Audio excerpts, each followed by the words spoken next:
Ang hirap talagang ihandlo ng mga taga-Manila. Isang lalaki na dating itinuring na lahat ng taga-Luzon ay par-pareho ang nagbago ng pananaw.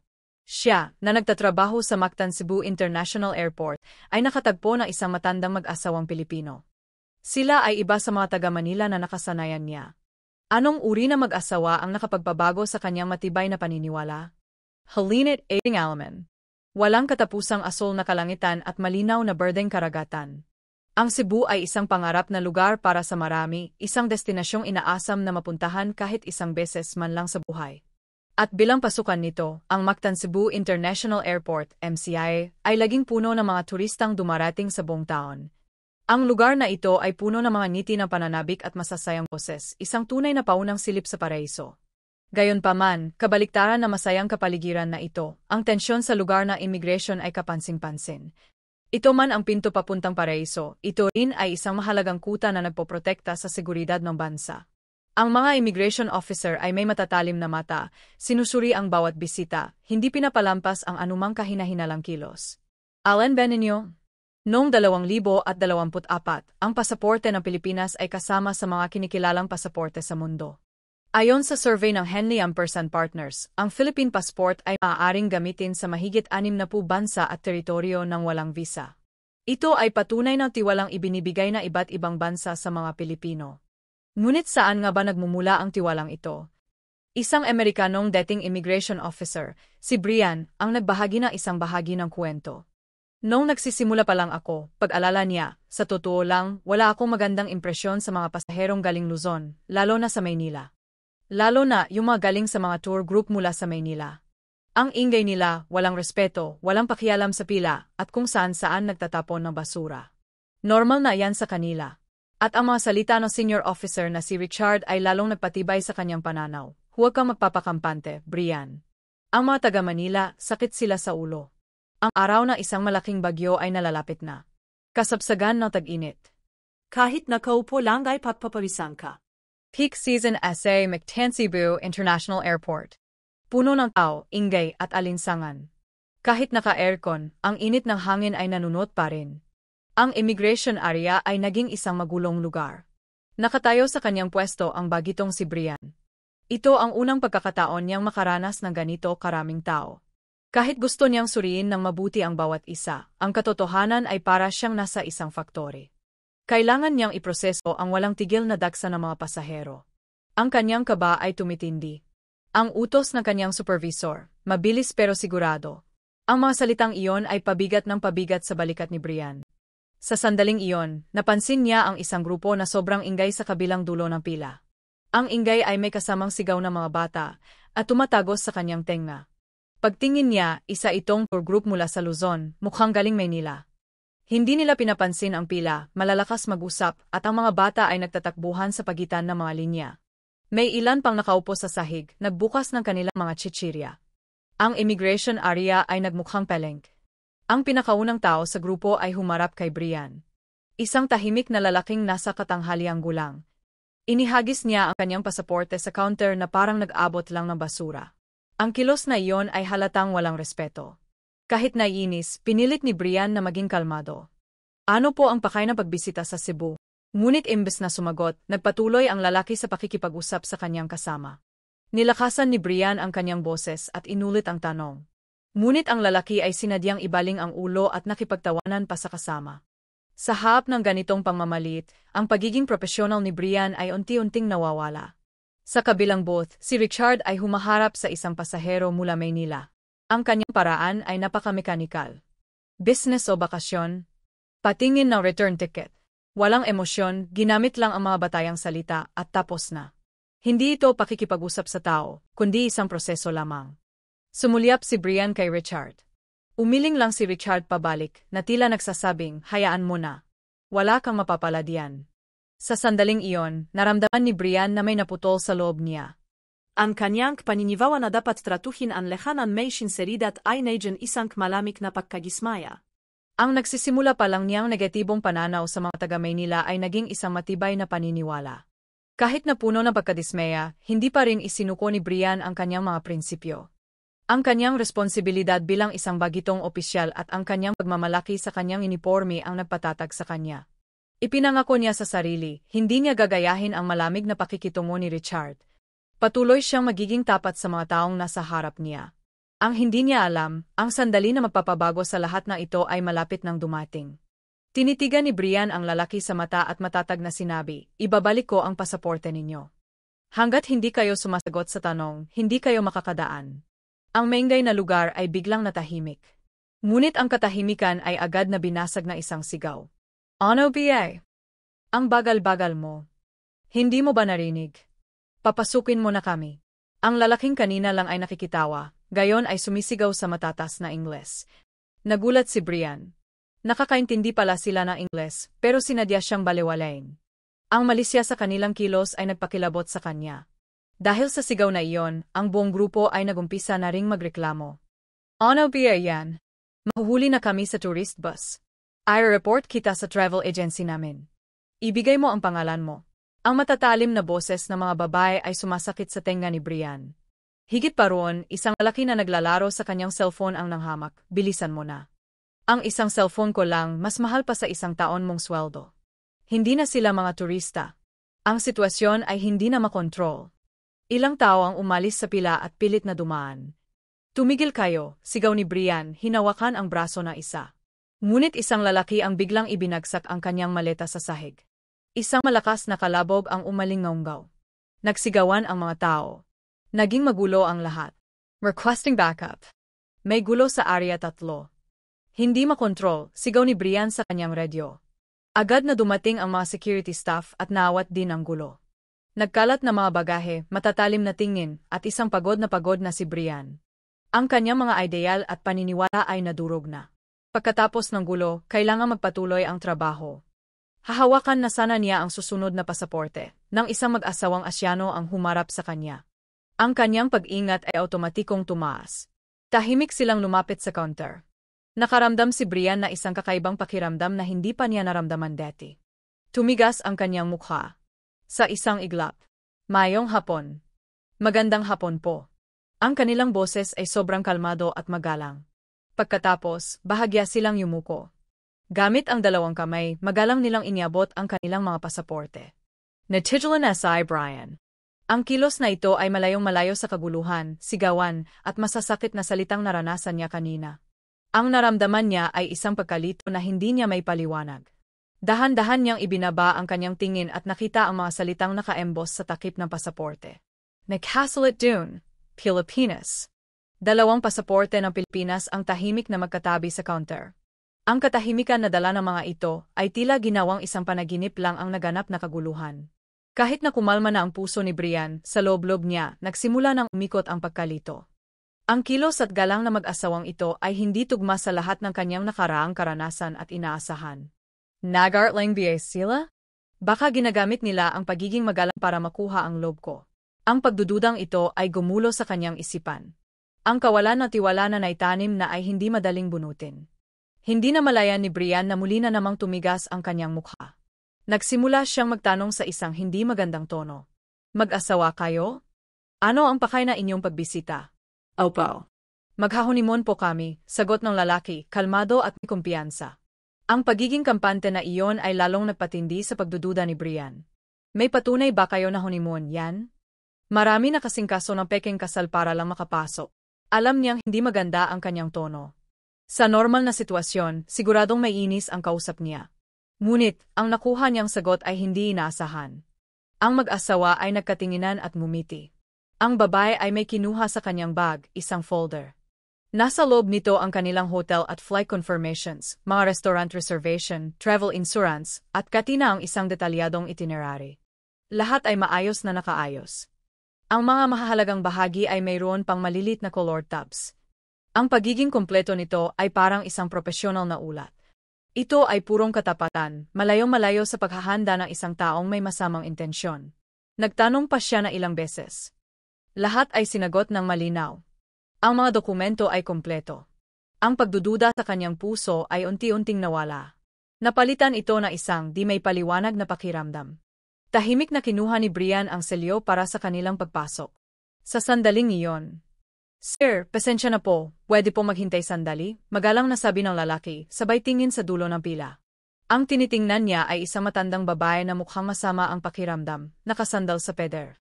Nakita rin ito ni Brian, pero binaliwala niya ito bilang isang pangkaraniwang tanawin.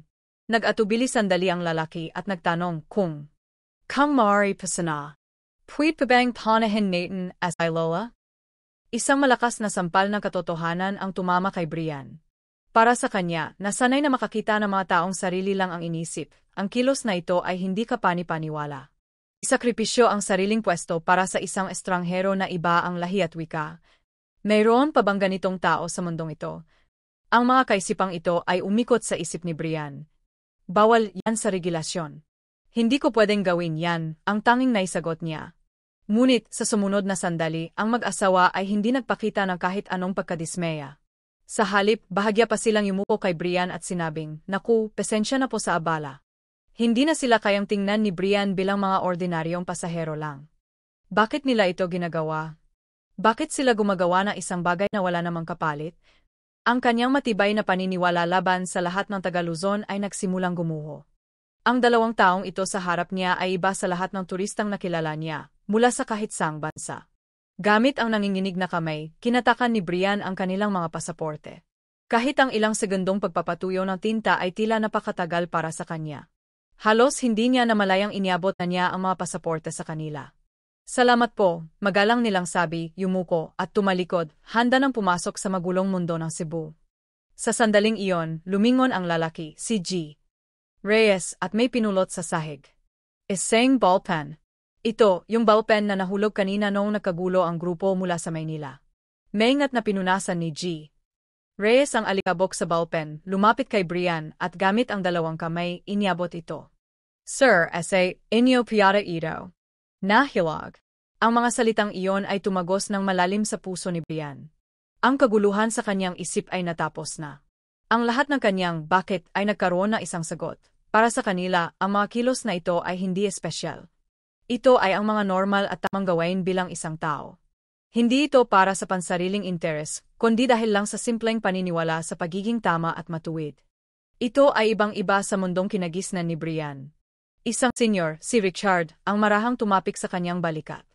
Si Brian ay nakatayo lang doon, mahigpit ang hawak sa ballpen. "Nagilik ka?" "No, Brian?" sabi ni Richard. "Elongo yan." Ang mga mata ni Richard ay puno ng malalim na respeto. Dahan-dahan siyang nagsalita. "Ang pagyo ko, hindi lang, yan basta kilos. Paraan, yan ng pagbibigay galang. Isang ritual para ayusin ang pakiramdam na isang lugar. Mas malakas pa yan kaysa sa salita."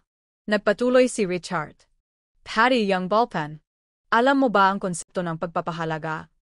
Hindi lang, yan, wag mag-aksaya.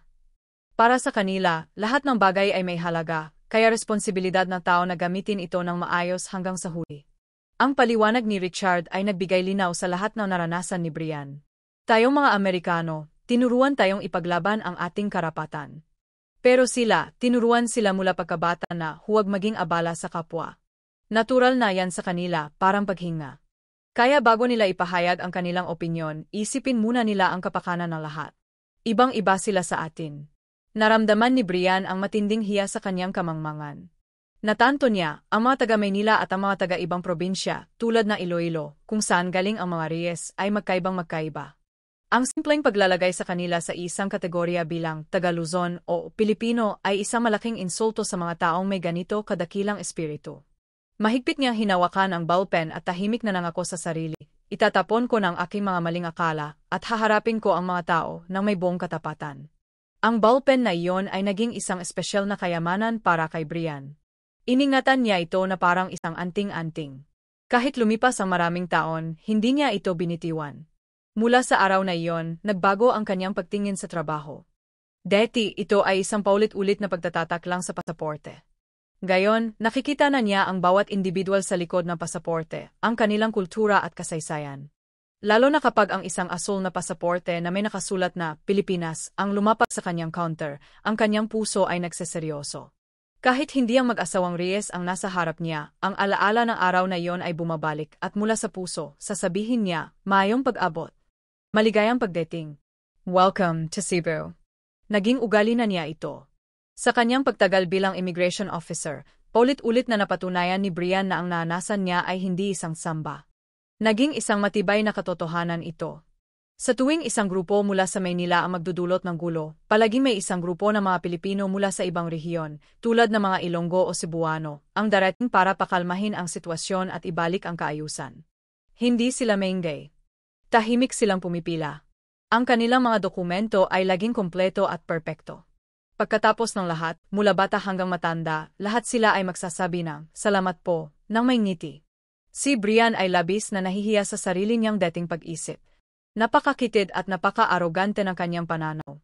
Nakumpirma niya, ang mga taga-Maynila at ang mga Pilipino mula sa ibang isla ay magkaiba. Ang kultura ng mga taga-Visayas at iba pang rehiyon ay hindi may hahambing sa iba, ito ay nakaugat sa isang kakaiba at marangal na espiritu. Lumipas ang panahon at nagretiro na si Brian. Ngunit ang alaala ng araw na iyon ay hindi kumupas. Naramdaman niyang sayang kung sasarilinin lang niya ang karanasang ito. Nais niyang malaman na mas maraming tao ang katotohanan, lalo na ng mga may maling akala tungkol sa mga Pilipino sa labas na Maynila. Dahil dito, isinulat niya ang kanyang karanasan at ipinost sa isang travel blog nang hindi nagpapakilala. Ang pamagat, "Mga Anghel na Nakilala Ko sa Paraiso." Inilarawan na artikulo ang gulo na nilikha ng mga turista mula sa Maynila at ang kasunod na pagdating ng mag-asawang Pilipino na tila mula sa ibang mundo. Naantig ang maraming mambabasa at sa isang iglap, kumalat ito sa buong mundo. Ang comment section ay napuno ng mga tao mula sa iba't ibang bansa at propesyon. Sa trabaho ko, ganyan din ang nakikita ko. Ang mga Ilonggo at iba pang Bisaya, ang pinakamahusay na customer. Ang mga kliyente kong taga Cebu, kapag umalis sa hotel room, mas malinis pa kaysa noong dumating sila. Ang personal na karanasan ni Brian ay kinilala bilang isang pandigdigang katotohanan. Ang mga komento ay nagmula sa iba't ibang bansa, isang koro ng pasasalamat at respeto para sa mga Pilipino sa labas ng sentro ng kapangyarihan. Isang room attendant mula sa isang hotel sa Singapore ang nagkomento, "Sa amin, ginagamit namin ang terminong anghel at demonyo. Ang mga kwarto ng mga bisitang taga-Visayas, Ilonggo, Cebuano ay parang langit.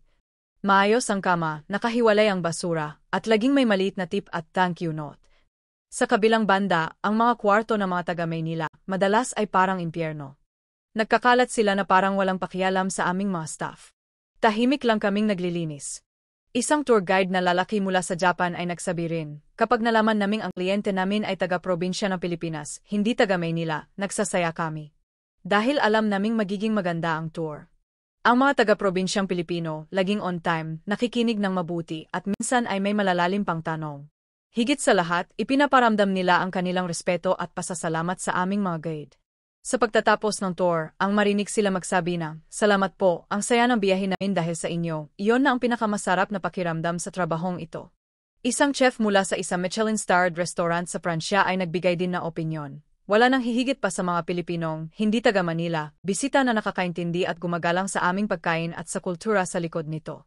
Hindi lang nila nilalasahan ang pagkain, sinusubukan nilang damin ang pinagmulan ng mga sangkap at ang aming pilosopiya. Ang pagsilbihan sila ng pinakamahusay na pagkain ay isang karangalan para sa aming mga French chef." Ang mga papuring ito mula sa buong mundo ang marahil ang tunay na dahilan kung bakit ang pasaporte ng Pilipinas ay narespeto. Ang 60 panandang pandagdag bansa na nagbibigay ng visa-free access ay hindi lang numero, ito ang pinakamataas na patunay na tiwala ng mundo sa Pilipinas at sa bawat Pilipino. Ang tiwalang ito ay hindi binyo ng gobyerno o ng ilang sikat na atleta o artista lamang. Ito ay binyo ng mga ordinaryong Pilipinong tagahanga na namumulot ng basura sa isang international concert, na isang kabataan na tumutulong sa isang dayuhang nawawalan sa isang tourist spot, na isang bagong kasal na yumuyuko at nagsasabing, "Salamat po," sa immigration. Ang mga kilos na ito, na para sa maraming Pilipino sa labas na Maynila ay ordinaryo lang, ay nakikita ng mundo bilang isang milagro, bilang gawa ng mga anghel. Katapatan, pagiging nasa oras, kalinisan, pag-intindi sa kapwa, at hindi paglimot na magpasalamat. Ang magandang espiritu na ito na taglay natin. Marahil ito ang pinakadakilang yaman na may pagmamalaki ng Pilipinas sa buong mundo. Ang post ni Brian ay kumalat, naisalin sa iba't ibang wika. Higit pa sa isang kwento ng karanasan, ito ay naging isang tanong kung paano ba dapat maging isang tao. Ginawa itong paksa sa mga palabas sa balita at maging sa mga paaralan, bilang isang halimbawa ng di nakikitang kagandahan ng kulturang Pilipino, partikular sa labas na Maynila. Kinilala ng mundo na ang kanilang pagiging magalang, mapagmalasakit, at mapagmahal sa bagay ay hindi lang ugali, kundi isang espiritong ipinasa sa bawat henerasyon. Marami sa mga nakabasa ng kwento ang nagsimulang ugaling magsabi ng salamat at maging mas maingat sa kanilang kilos sa publiko. Ang simpleng kilos ng isang ordinaryong pasahero ay nakaantik sa puso ng isang estranghero at dahan-dahang binago ang pananaw ng mundo. Sa hinaharap, ang pagkakadena ng pagmamalasakit na ito, na tumatawid sa lahi at wika, ang siyang magiging pundasyon na isang tunay na pandaigdigang komunidad. Ano ang masasabi niyo sa kwento ngayong araw? Salamat sa pagbabasa.